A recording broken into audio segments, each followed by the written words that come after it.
What's up, friends? Dr. Terza here. I hope you're doing well. I'm doing okay. I'm so glad that spring is finally springing and that we are able to get outside. I'm not really thrilled about this pollen, but whatever. I'm really excited about this episode that I have for you today. I get to experience with you my travel adventure of going home to Cape Verde for Carnival. I haven't been home for Carnival since I moved to the United States over 30 years ago. I go home once or twice a year. Actually have never gone in February. And I decided that I wanted to go to Carnival. And on top of that, it's my grandmother's birth month. Her birthday is the day before Valentine's Day, February 13th. And if you've been following my channel and if you've seen my videos, you know that lady, mine, is the center of my life along with my mama. And now both her and my mama live in Cabo Verde, so it's crazy, right? So I've decided to make February a very special month when I'm gonna try to go home more often. So I wanted to share my Carnival journey with you and just share a little bit about my experiences and the history of Carnival with you, so that you have some insight of what it looks like in Cabo Verde. So come along for the ride. So I know that you've heard about Carnival in, you've heard Carnival, right? So in Cabo Verde, we say Carnaval. Trinidad and Tobago, for example, you're gonna hear they have Carnival. And of course, Brazil has the Carnival, right? And because we're both colonial subjects, former colonial subjects, Brazil is the aspiration for Cape Verde's Carnival, right? So it was brought over by the Portuguese Empire, because we have that in common. So Cape Verdeans tend to mirror the Brazil Carnival more so than anything else. And so we know that, so Carnival is not a unique thing to Cape Verde, because you have it all over the world. It's celebrated even in the United States in different places. As a matter of fact, what we call it in New Orleans, Fat Tuesday. I'm not saying that Carnival is necessarily unique to Cape Verde, but what makes it unique is the way that Cape Verdeans celebrate it, right? So what makes it unique, for example, to Trinidad is the way that Trinis are gonna celebrate it, and same thing for Brazilians, or same thing in New Orleans. So the way that it manifests itself locally in its own cultural way is what makes Carnival unique. So today I'm going to share with you what makes Carnival unique in Cabo Verde. When I was in Cabo Verde this February, I caught myself this really awesome photography book. It is photographs by Joe Warfel. Carnaval Sao Vicente has really beautiful images of all the major groups and the mandingas, which I'll talk about later. I really enjoyed looking at all these pictures. It does a really good job at just offering these really beautiful, vibrant and colorful images of what Carnaval looks like. It leaves out a huge part of the other part of the celebration, right? And so that's sort of what I wanted to talk about today, because I feel that the whole point of Carnival hasn't really been discussed, and we seem to think that Carnival in Cabo Verde is made for just tourists and for the world to see, when Carnival was really made for the people. That's where it started. It was a way for the people to come together and have a moment to celebrate and just be out and really, just go buck wild and enjoy themselves amidst living in poverty, struggle, political and social woes.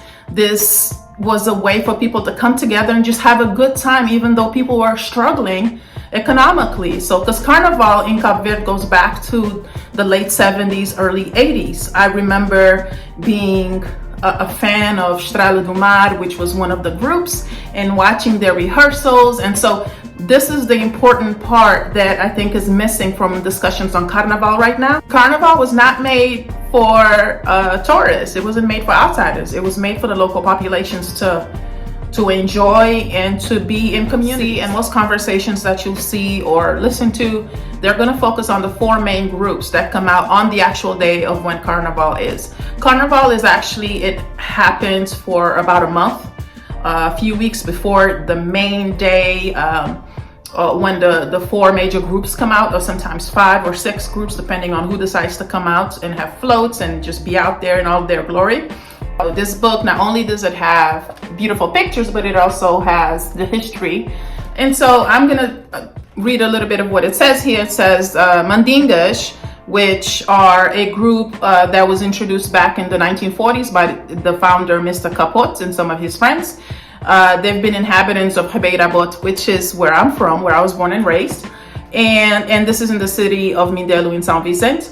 The performance of the mandingas for Carnival is portraying the ethnological group of mandingas of Occidental Africa, which are about 11 million people living on the west coast of the continent. The mandingas became probably the most popular group of the Mindelo Carnival today.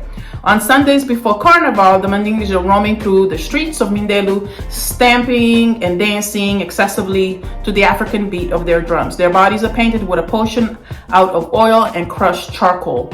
So if you actually see in the video that I'm about to show you, and if you're from the United States, you're going to probably say, wow, this is blackface. Like, what the heck is going on? Black people doing blackface. So wow, like it could be like, let me clutch my pearl moment.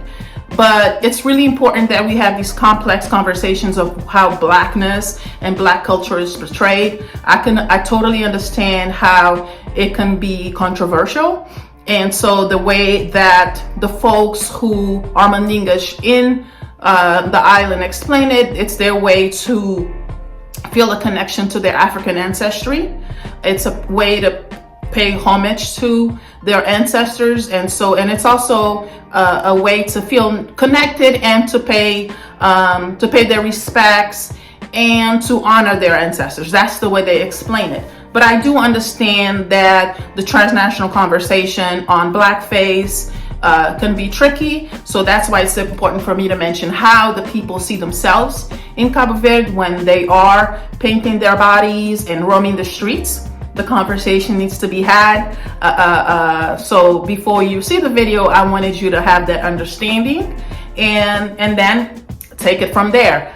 I am not trying to sway your opinion one way or the other, but from conversations and interviews that others have done, that is the way that folks are seeing themselves when they paint their bodies. The mandingas are actually an organization. They work year-round. They're a social organization, and they help those who are in need in their particular communities. It's very important for you to know that. So they're providing food, really trying to see how others in their community need help, and they provide that help. And they're working year-round.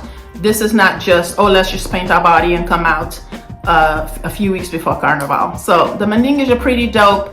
People come from all over the world to be a part of the mandinga group during the Carnival experience.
this misconception that Carnival happens in one day and only, you know, the groups come out and it's a Tuesday, and with the addition of Samba Tropical coming out the day before.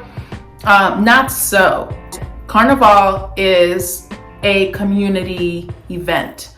It goes on for weeks. And again, I don't think I even mentioned this. Carnival is not only happening in Sao Vicente. It just happens to be the most ostentatious, the more glorified. But San Inclau, the island of San Inclau, has a dope Carnival that a lot of people come to as well.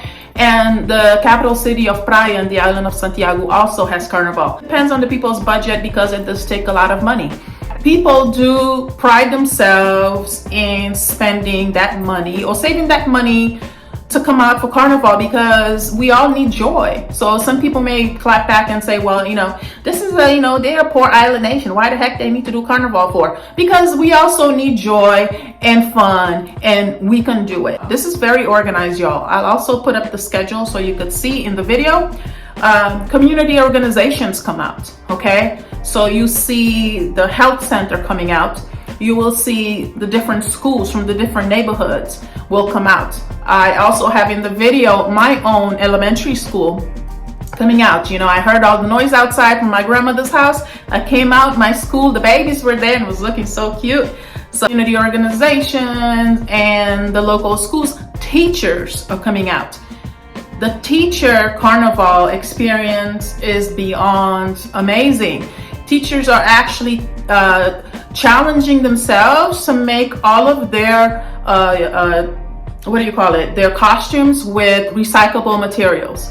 If it's not recyclable, don't use it. You can't use it. So they literally are creating original song, recyclable materials, finding them from everywhere, and spending months working on the costumes. So please appreciate when you see the videos that this is a community effort. To watch people prepare to get costumes, to get materials from abroad, to prepare for months leading up to the Carnival experience.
The group Samba Tropical, they normally come out the Monday night before Carnival. Carnival is normally on a Tuesday. So Monday night, Samba Tropical, which has a long history of coming out at night with their vibrant colors and their songs, which are original. So normally all of the groups that come out, the formal groups, have original music and they're in competition. Minus Samba Tropical. Samba Tropical is not in competition. They're just the main group on Monday night, and folks really enjoy it. And this is a moment for intergenerational folks to come out. I mean, folks from all age groups are part of Samba Tropical, from all walks of life, even folks from abroad are part of Samba Tropical. It's really, really neat to watch them. And it's also really neat for folks to go watch their rehearsals. All the groups have rehearsals. They're open rehearsals. Anyone can show up. And the rehearsals to me are just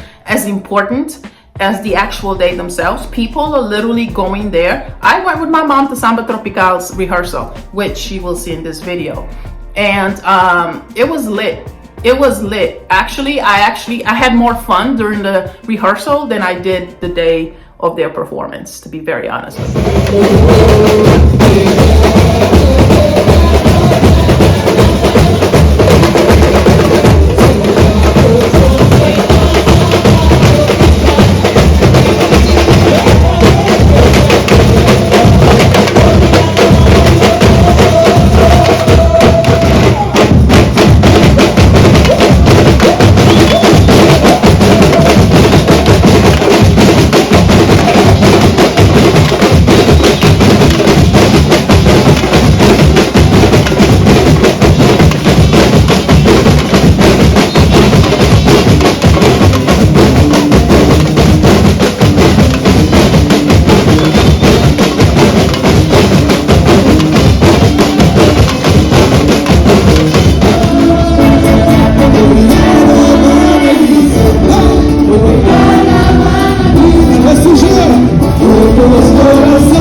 Carnaval in Cabo Verde, but specifically in Sao Vicente, it's not just about, oh my gosh, let's get in the streets and it's these 4 groups, they come out and then it's all over.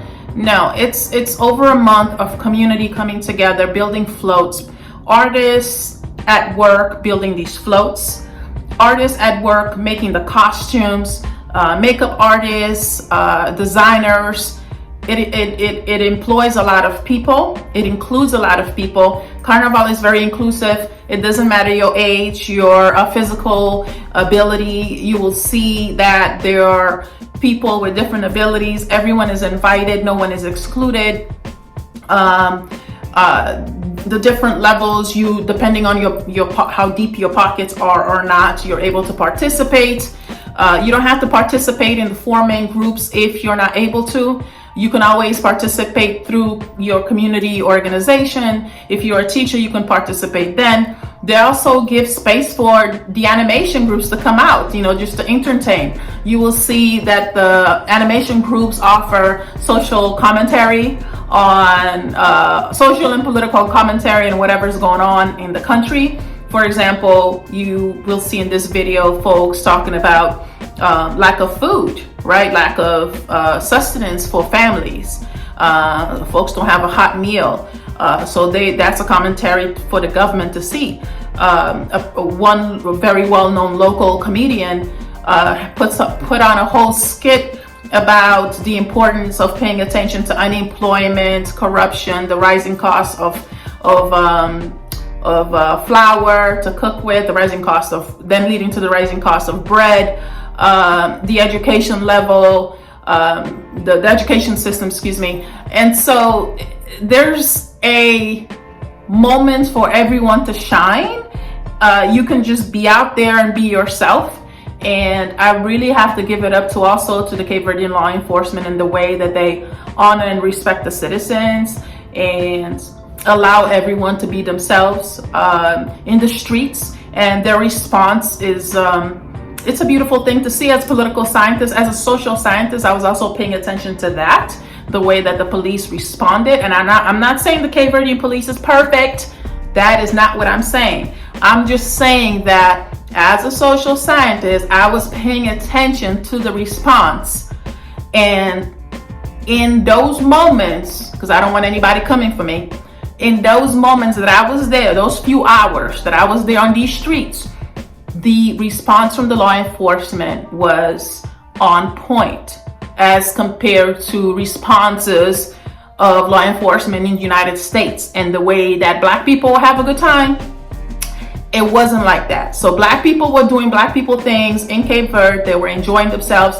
They were even pushing the boundary of law enforcement. But that's not to say that crimes by law enforcement, that police brutality does not happen in Cape Verde. That's not what I'm saying at all, because we know it does. Yeah, but that's not for this video. This video is about Carnival and the good time that Cape Verdeans have.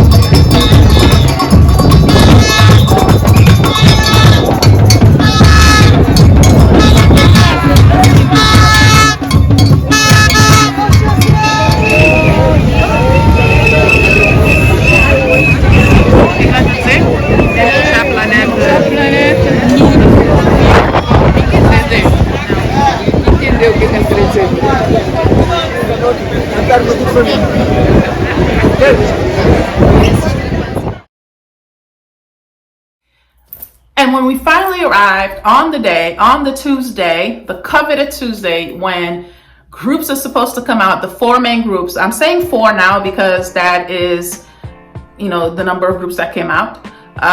Everyone is excited, all of the preparations are set to go. The different places, the different restaurants, just the police, law enforcement, everything, security, everything. It's a whole deal, y'all. And it's, again, I cannot stress enough that it's a point of pride for the people.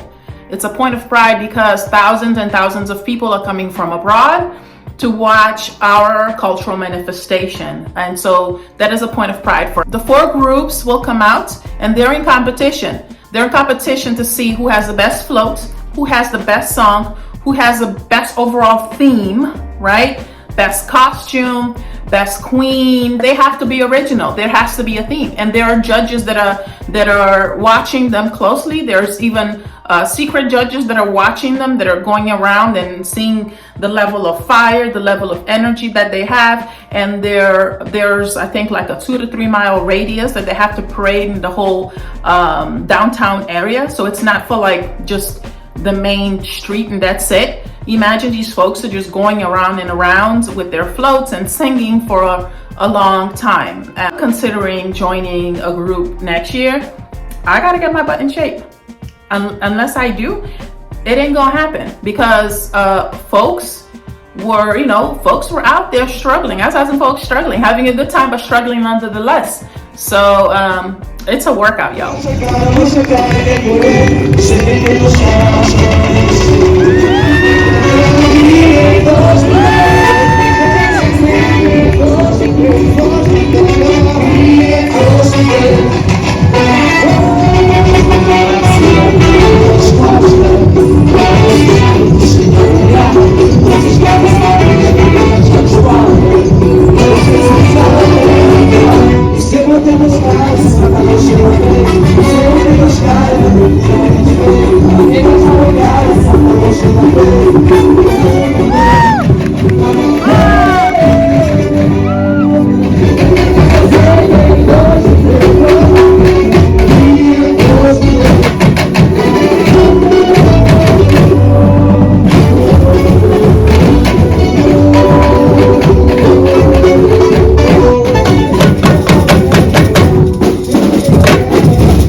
I really hope that you've enjoyed my video. I hope you've enjoyed my explanation of Carnival, that it's about community, it's about the people, it's not just about getting some tourists to Cape Verde to spend some money, right? It's about us coming together, Cape Verdeans abroad, Cape Verdeans at home.